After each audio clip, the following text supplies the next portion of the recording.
Hey, this is Nalini without Ankita today, and we are the Prickly Peers, the podcast where we celebrate uninhibited women and their prickly points of view. This season, we're recording our views and our prickly perspectives on spouse it up question mark. We write that, so it's good to just say it out loud because are we still spousing things up in life, or are we moving towards a future where spouse is a totally different kind of persona or person that we are used to imagining in our minds. So without further ado, I have two amazing guests today. We have Jaishree and Rupali. Welcome to the show, guys. Thanks for joining us today. And would you please do the favor of introducing yourselves? All right, Nalini, thanks for having me. I'm Jaishree. I'm 23. I'm from Gurgaon, around Delhi. I went to college in Delhi and I moved to Dublin 2 years back to get my master's here. I work here now. It's been great being here. Rupali, you can. Thank you, Nalini, and very nice, Jeshi, to be talking to you also in this chat today. So I grew up mostly in India and studied there. Moved around the country. Of course, I'm from the north, but then moved around for college and for work, and then came to Dublin 2.5 years back for work. But I think the identity that's significant for me and at the forefront these days is being an aunt to a 5-year-old and a 6-year-old, and that kind of informs the kind of choices I'd like to make for the future. Therefore, I feel significant to call that out because I think for everything that has happened in life before, for the future, I think that's the most. Would they be proud of me? What would they think is a cool aunt? And will that still be relevant when they are 23, for instance, right? Considering I'm the millennial representation here in the group, it's safe to say that I've lived almost as much life as Jaishree has. So yeah, so that's me. So you're a millennial, I'm a millennial in this conversation. It's not a millennial versus Gen Z chat today, but it sort of is. Like we want to know the different perspectives that like how they change, right? As you grow up and like how the times and the apps that we're used to these days are changing us as people, as women of different generations. So I couldn't be more excited to have both of you here. What do you both think about relationships, like long-term marital relationships? What did you think of them when you were growing up, and what do you think of them now? Like, I'm just going to break it to the audience that both of you are single, if I'm not wrong. If anything has not changed in the last time we chatted. So you're both single. Single perspectives of different generations, and while you were growing up to now, has it changed about marital relationship? I can take it. Happy to kick it off. So basically, I think to the question of how has it changed. So for me, marriage was never like the most significant, like an aspirational thing to do or something that I felt like I want to go after. If it happened, it happened, right? And then it felt like the world's too big. There's too many things to do. So it never really was really in the radar of saying, okay, I have to prep myself for that. So that was me in my 20s, even most of my 30s. I think it's not something, again, marriage and kids has not been something that's really been at the forefront. And now I think in terms of when we say spouse, again, I think that definition by itself or marriage, what does it really mean? I feel like it's become automatically, at least for people of our age, it's transitioned quite a bit is what my observation is, because I think there's been a redefinition of what genders and gender responsibilities mean, which is then kind of percolated into what marriage really means, right? Because it was very fixed definitions, at least from what we used to understand from our like mom's generation at that time, that a man represents main breadwinner. I don't like speaking in generalizations, but in general, that's what the societal understanding was, that, and the woman's abilities and skills in terms of like homemaking, being the peacemaker. I think as we've progressed, I think women are as qualified as men. They have their own financial stability. And I think that's kind of changed a lot and lopsided those definitions a lot at home. Or what does a marriage mean? If the woman doesn't need a man for financial security or for making decisions, she's her own person, she's as qualified, is exposed. So then what does a man bring to the table, right?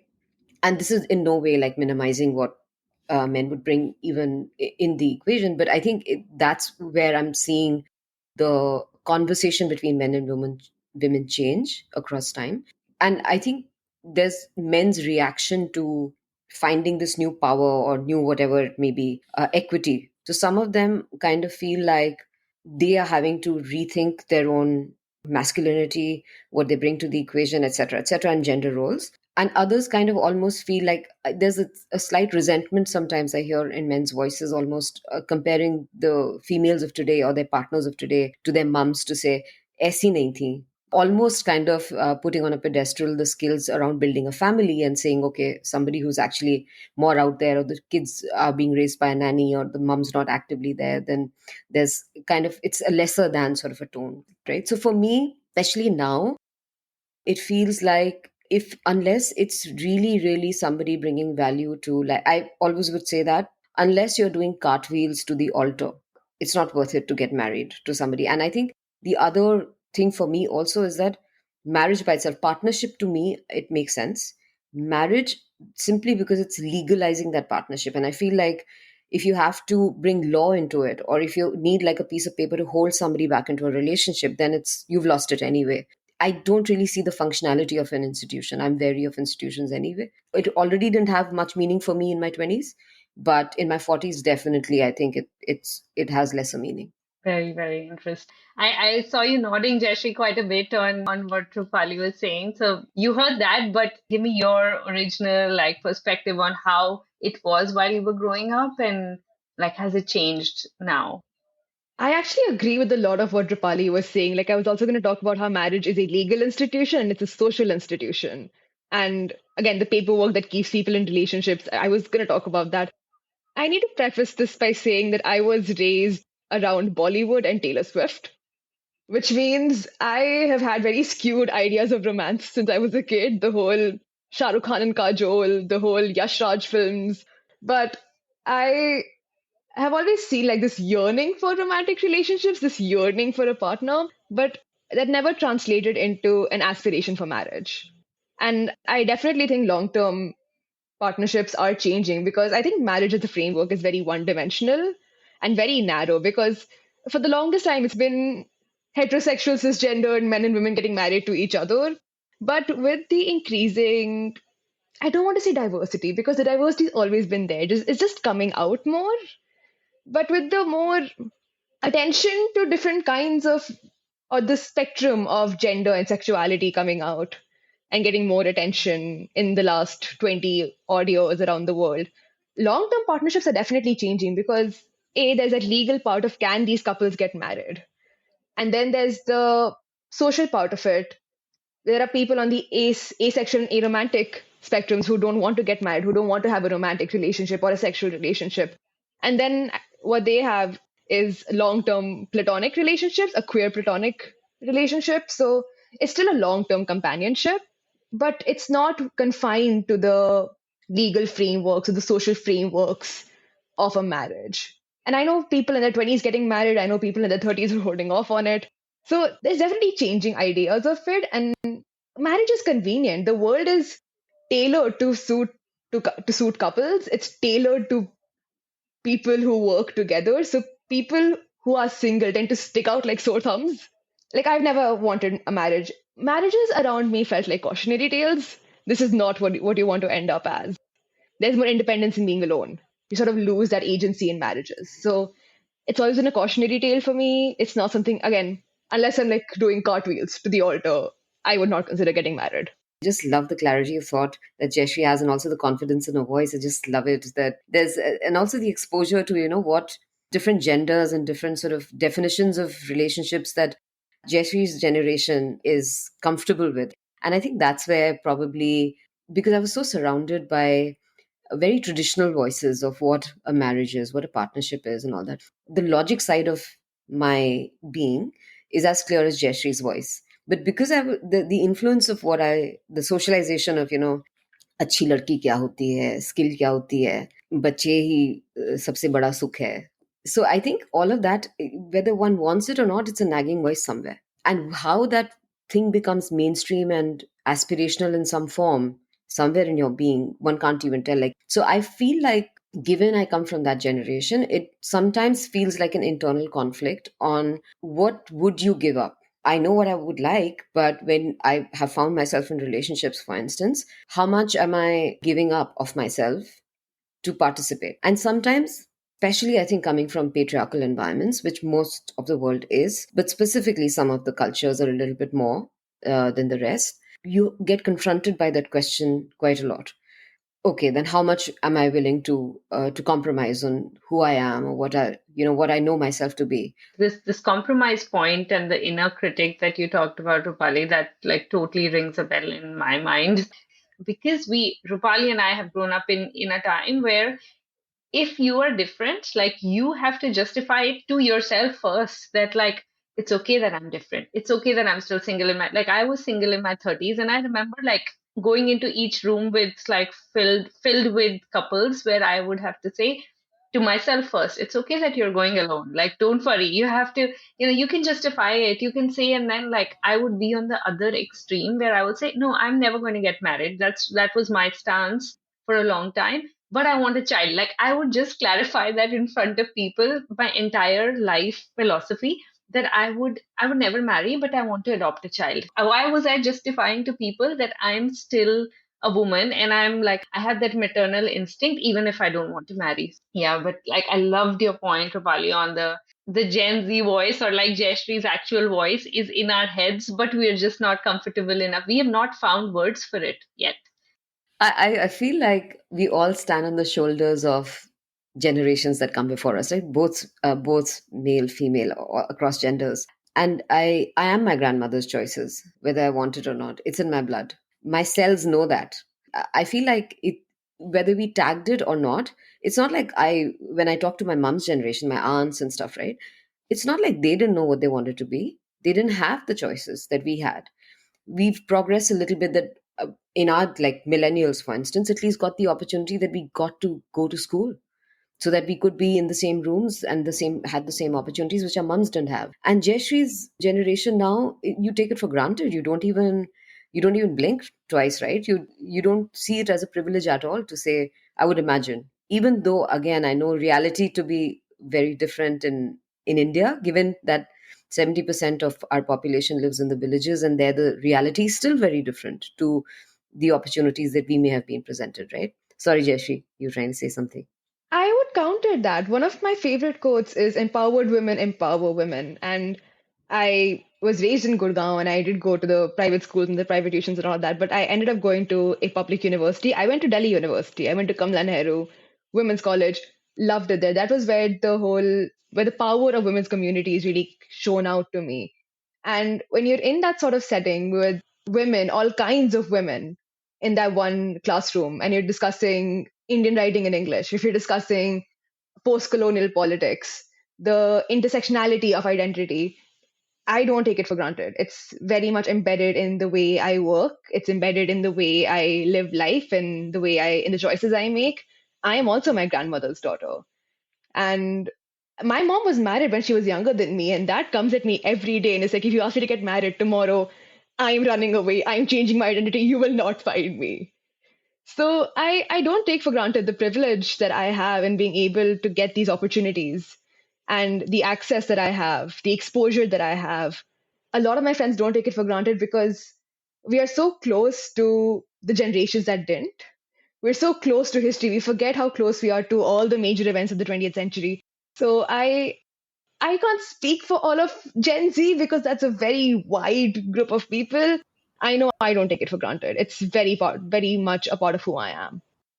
I think with Gen Z, at least with the friends, with all the international friends I have, not just Indian friends, all of us are very aware of the struggles that our parents have gone through, that the maternal lines in our family have gone through, and we're very aware of how we need to fix it, of the changes we need to make for future generations that come after us, because we're not the be all end all. So the work is continuous. The work didn't end with a single generation. The work is ongoing because patriarchy is still around us, misogyny is still around us. Yeah, it's not as easy as saying, oh, we have it and now it's all done. And I think it's more the semantics of it, and probably, and that was not the intention to say that your generation takes it for granted. In the sense, the point that I wanted to make, just to clarify, is that the base minimum expectation of life and one's rights, those are different. The start point is very different for every generation that comes after, right? So for instance, I wouldn't, if somebody wanted to socially shame me for not being married at 20 whatever, early 20s, which in my mom's generation would have been very easy to do, I wouldn't have taken that in mind. And that's something you can't even think of doing to somebody who's in their early 20s now. So uh, I think it's more that, like you said, it's a continuous sense of work. And to me, it really surprises me if you're a minority of any sort. And females, I mean, we are not even a minority of 50% of the world population, right? But if you're a socially considered minority of some sort, minority voice, then the number of times you have to scream the same thing at volumes that really shatter eardrums. The fact that, bra burning was happening in 50s and 60s, and we still have a Harvey Weinstein situation happening now.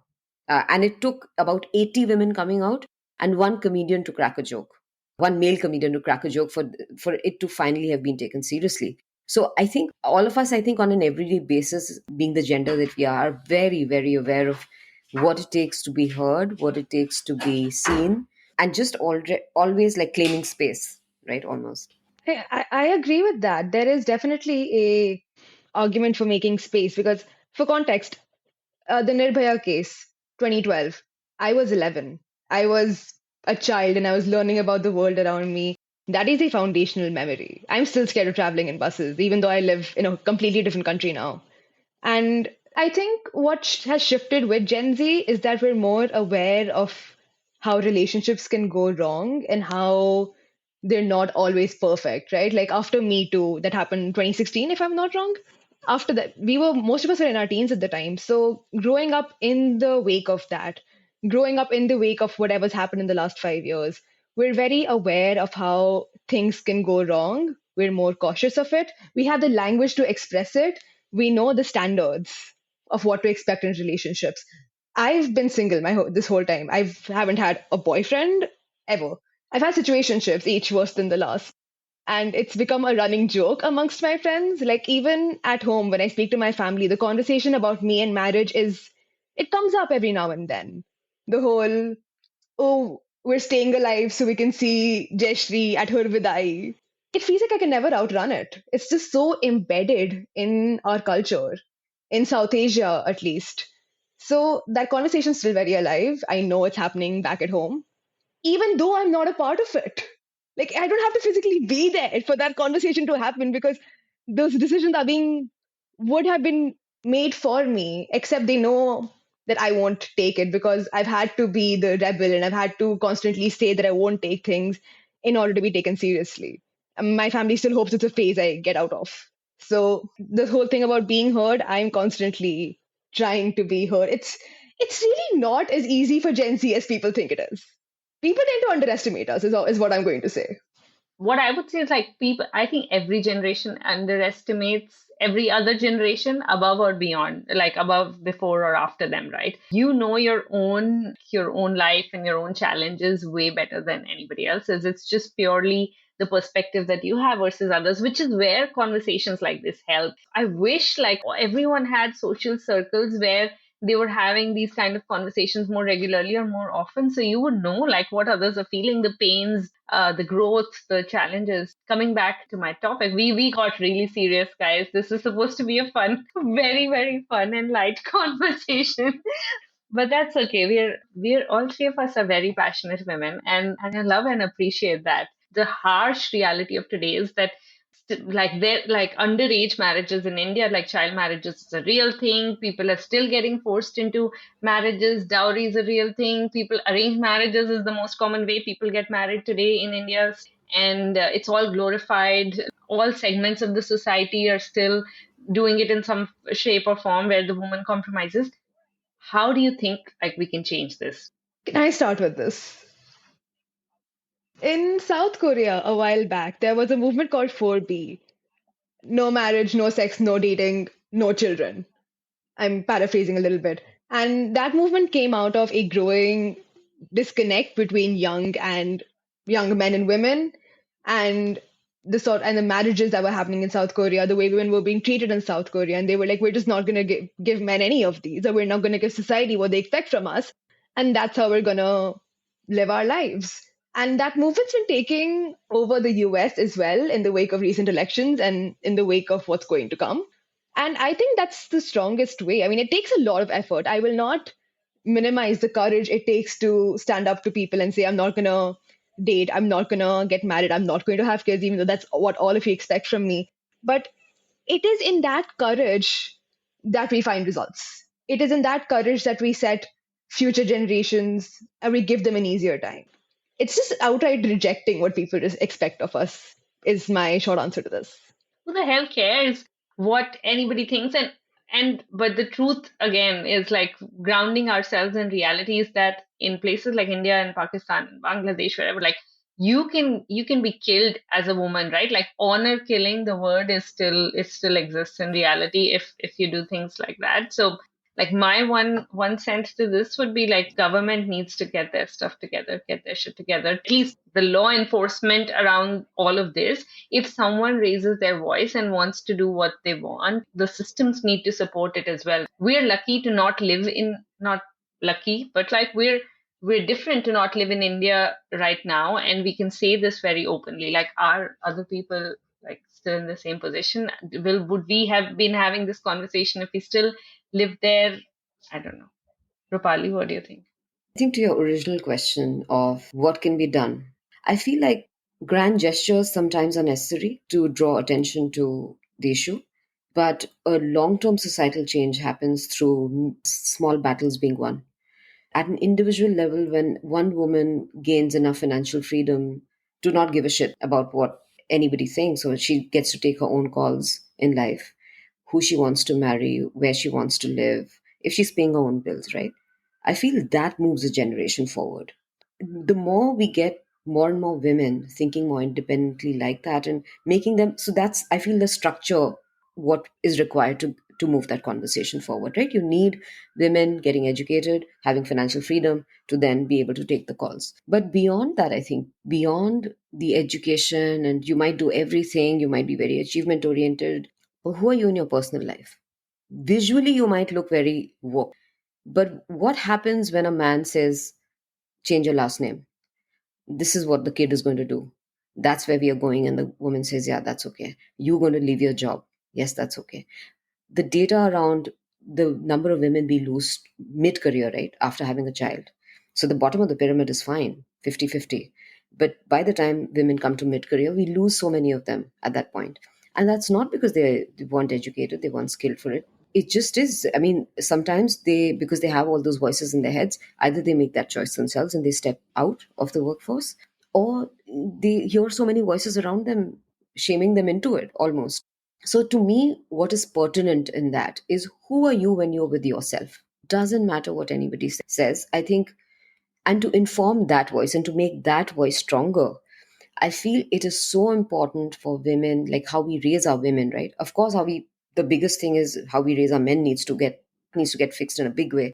But how we raise our women, exposing them to critical situations really early on instead of protecting them, hyper protecting them, I think that's very, very important. Because in those moments when you are confronted by questions of, would I like to marry another race, religion, gender, age range, or whatever, right, that's when you start finding that gumption as a woman to say, who am I, what do I want, do I have the courage to be able to do that? And that has nothing to do with the job or your family or your achievements, right? I hear so many times environments where cultures look into each other's lives quite a lot. People move abroad and they are so careful about how they are engaging with their own partners. Having a boyfriend or having a girlfriend is such a big deal. Everything's whore. So when you come from a space like that, no matter how far you run away from it, that follows you. I think what needs to get done is just how we're raising our girls needs to be a lot more, needs to be very drastically different to how they're now. And girls themselves should go out there and make choices that are kind of like, okay, let me expose myself to this and that, and different things. But the other thing is also, I feel like the commentary on this around India or Pakistan or any of these other countries, the domestic violence rates, the murders of pregnant women, right? Look at the data in the US. That's supposed to be like the foremost country in free thought and thinking and women's rights and all that, right? It's a global issue. Safe the world is for us, right? So I feel it's going to a location that's different doesn't, I don't think, make a difference. Becoming more of yourself in the spaces that you are in, wherever that might be in the geography, I feel that's key. So much to think about. I'm going to go back to my original fun topic. I want to change the tempo of this a little bit and a bit about monogamous and polyamorous relationships because like I've been doing a lot of reading about what is the new, like what are the new kinds of relationships that make it to mainstream soon. Jeshri, I want you to go first on this. See, I'm afraid I'm very traditional that way. I would like a monogamous relationship because I think that's just what's going to work for me best. I'm glad polyamory works for people. I just don't think it'll work for me. But it's again, it's important to examine the way these relationships develop and to realize that they're not new trends. They've always been there. You know, the whole they were just friends and they were just roommates. There's a lot of queer history being erased in those narratives. So it's those relationships have always been there. We're just finally we have reached a point where we can talk about it openly. It's not a new trend. But you're not for it. Okay, okay. And Rupali? I'm quite an emotional person, Nalini. So I think it's more that I couldn't take the mental funk I would be in if I was in multiple relationships at the same time. So I can't for me, like it's more because of that. What is like in your mind if and Jaishree, you I will pick your brain on it because you believe in the power of communities of women and you're very, very vocal about that. Sort of a leading question, like do you think that instead of being in a long-term monogamous a marriage relationship with a man, like is the future for women like just women communities that thrive together, co-living maybe, like do you have some thoughts around that? I think so. I mean, I wouldn't say polyamory isn't the future. It might be the future for some people. Co-living, see, I've always pictured myself with like a nice house. I don't know if the house is becoming a reality anytime soon, but hopefully a nice house, pets, plants, a massive kitchen, so much food that I'm making because I love cooking and I love having people over. I love hosting friends. I wouldn't say co-living, but it's a community space. You know, people come, people go, people are always around. But I'm also a personal person. I like having my space. My job is very social. So there are so many days I come home and I'm like, I don't want to speak to anyone. I need the lights off. I need my blanket. I do not want to see another person until tomorrow 10 a.m. I think marriage, as the again the heterosexual cisgender notion of marriage that we have, there's definitely going to be I foresee a decline in it because it's very narrow, it's very one dimensional. Queer platonic relationships, just generally platonic relationships, are underrated. Women's communities and women's friendships are so important, and we often, it's our own inner monologue going, right? Like, oh, we want a husband, we want a boyfriend, but then it's also the world doesn't revolve around a partner or a husband or a boyfriend or whatever. So just acknowledging that we are a part of a community and we are okay as we are A, single, and B, still part of a larger community. I think that's going to be the future, especially if women keep rejecting marriage at ever increasing rates, which is what's happening. Yeah, and if even if they're not rejecting it, they just can't find the right person. Rupali, I would love your perspectives before I just go on a rant because I have so many single friends. I have so much to say on Yeah, this. eligible single women of all ages, and we just can't find the right men. Oh God. It's become a joke. My friends keep trying to set me up with this friend and this guy and maybe that guy. It's become entertainment to my friends. And I'm like, sure, if it's funny if you're not me, but sorry, Rupali, I'll let you go on. No, it's great. It's so I don't know. Actually, I'm in a very confused state to be honest as to what the future of relationships looks like, and especially I think one is the tone. Again, in more patriarchal setups, I think the tone is always लड़की में कुछ गड़बड़ है. So if you're not educated enough, अरे तुम तो इतना पढ़ी नहीं हो तो फिर तो कोई क्या मिलेगा? Then when you get educated enough, as much or more than the men, then अब तो तुम जरा ज़्यादा qualify हो गई. I'm vocal. I have opinions, but I'm not disrespectful. Just the fact that speaking is judged in an environment. Say, तुम तो बहुत बोलती हो, डर जाते होंगे. You're like, how? So then after a while, you're like, wait, ऐसे कैसे हो सकता है? Like every time the fault is with the woman, then it's something's off. But I think already the world is at a place where there's different expressions of relationships, and in environments like Europe, for instance, right? There's all kinds of relationship statuses that you can actually register. You don't even have to like. Some of my friends are actually in them, and it works for them. So I think it's already happening. I don't think it's so far in the future. Again, scientifically, they said that they did a study, and they said the happiest people on earth are married men and unmarried women, right? Understandably so, because when I look at the amount of work, and I this little survey when I moved to Hyderabad, and people told me, oh, Rupali, Hyderabadi men are amazing because they take care of the woman. They pay all the bills. Doesn't matter if you're a working woman. The guys would take care of everything. And I was like, what is this now? So I did a little survey of my own with all across age ranges, people who are married. And I said, why did you get married? What were your reasons? And what was the best thing that came out of it? These two questions. So basically, the outcome of that survey was that most men said that they had their lives had improved because they were getting food on time, clothes were clean, the house was set, all of that. So that changed after marriage. Most women unanimously said it was you could like read a book or something, like just not really worth it.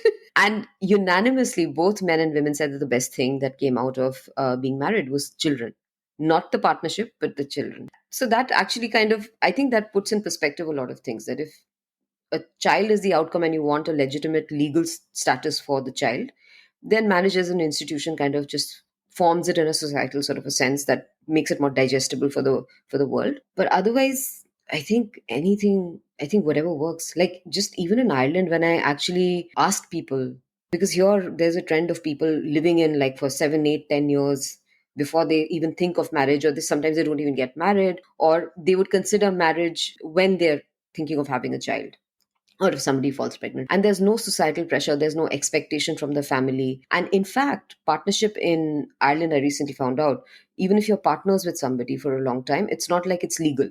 And people sometimes choose to be in a partnership but stay single in from a governmental status perspective because the benefits are better. So the fact that there is a society out there that's so comfortable with this, to be honest, like I have to reframe in my own head, because I don't think I myself am comfortable with how is it that you are with somebody for 10 years and then nobody asks the question around what's the next step. It is a recalibration. So I think it's already happening. I want one fun dating story from like both of you.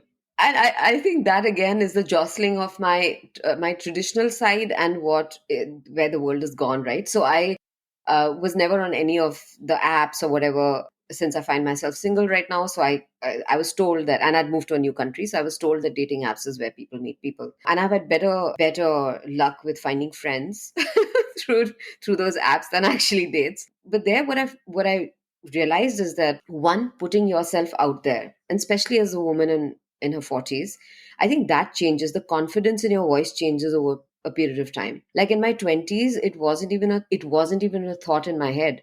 And now I wonder whether it wasn't a thought in my head to land with somebody because there was no issue finding anybody. So you felt like, okay, this is always accessible. Like it's not something that I need now, but I'll turn to this when I would want it. But I think there is a certain sense of invisibility that happens to women. Like as women, we know when we enter a room and there is some attention that comes our way, right? But I think somehow, like in your 40s, it almost feels like I was giving an equivalent to somebody saying, like when the bear, you're in the forest and the bear is approaching and you have to lie still, and the bear's kind of smelling you for life. Is she alive? So it's a very morbid and ridiculously exaggerated picture, but I think pretty much it almost kind of sometimes feels like that you just have to be either you're a warm body to men sometimes, or it just is. I think everything's reduced so much now. Even men in this whole sense of like equity. Like I had a friend just last week who was telling me that I want to see that from a woman, that she should be paying halfway for the date or something, right? And I was telling him, listen, on the first date, if I like a guy, and if I will insist, I will offer to pay. And still, that's my mental funk. If the guy lets me, I will have it in my head that I didn't like that guy, then or if I like him enough, I will not pay on the first one, just on the first date, right? and maybe that's the whole subliminal traditional voice still saying, okay, that shows intention of some sort, right? But yeah, men kind of appear almost in their athleisure, or sometimes like holding grocery bags today. It's yeah, I think it's so reduced now. Like in my head, like going on a date is very traditional. Like you dress up and you somebody comes to pick you up, and then you go on a dinner date. Like you don't just do like, let's have a drink. What does it even mean? And if it's just coffee, and then even then the man is okay to split or lets you take the tab. I'm like, what on earth? Like, what's going on with the world? So it's definitely changed. My experience is almost entire. Like, I'm so sorry to like cut you off, Rupali. There was a while where I was like, I might only date Indian men because it's easier for them to explain why I am the way I am and explain the sort of background to it. And that didn't work out because Indian men my age are babies. They are children. They need someone to take care of them, and I'm not going to be someone's mom. I'm not here for that. But I find the love that I want in my friendships. It's very recently that I've realized that I don't have to mold to love. Love can mold to me. And just having that sort of realization, be like, if my Irish friends can understand me for who I am as an Indian woman in their midst, maybe I can expect that sort of love from different cultures as well. So maybe now I'm like, maybe I can date outside of the South Asian bubble and expect people to understand me the way I want to be understood. So bad dating stories, I unfortunately have too many of them. They're all so bad. But I think by expanding the bubble, I'm a bit optimistic about how the future looks like. I have gotten 2 or 3 phrases today, which I'm going to use for the next few days till I get a new one. But no, I think like that is the perfect place to end today's episode, because that's what the new world, or like not even now. Now after our conversation, I don't even want to call it future or new or upcoming or mainstream, right? Like it's all there. It's all around us. It's today. It is happening. It's just that not enough movies are being made about it, not enough is being written about it, not enough is being talked about it. But like the future, or the different kinds of relationships and love and lifelong partnerships are all here. Like we just have to find what fits us, rather, and like what we don't have to mold and change ourselves for, and everything will be all right. That's my biggest takeaway. And thank you both for sharing such amazing. We went like our range of emotions were quite quite varied today. Thank you so much for taking us and the listeners on this journey. And any final thoughts from either of you before we end? I just want to thank you, Nalini. I think it's incredible to actually just put it out there, because I'm sure if there's any girl who needs to hear it, and if this helps in any way, to hear it early on, and to say you'll land on your feet and it's fine. I think what I would say is that all of these choices are only possible if a woman is financially independent.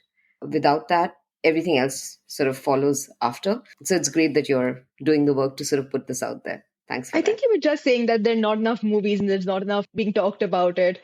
I've always maintained from like an EDI perspective, I've always sort of been in that EDI space. From an EDI perspective, representation is key. And I like to think that in this podcast that you're also putting out, we are also the representation of what women can be. I'd like to think that I'm part of that, and that's what my choices are sort of aim, not a mirror, but something that other younger women can look up to and be like, hey, that is something I can be. But like Rupali said, there is privilege that goes into it. There is financial and in the Indian context, even social backing that goes into it. So it's definitely a ladder to climb. It's definitely there's a lot of intersectionality there. But this is the sort of representation, and I'm very glad that you've invited me to be a part of it. Thank you so much. But thank you both for sharing this lovely evening with me, a lovely cold rainy Dublin evening with me today. And we hope that everyone enjoys this conversation. And with that, we're out.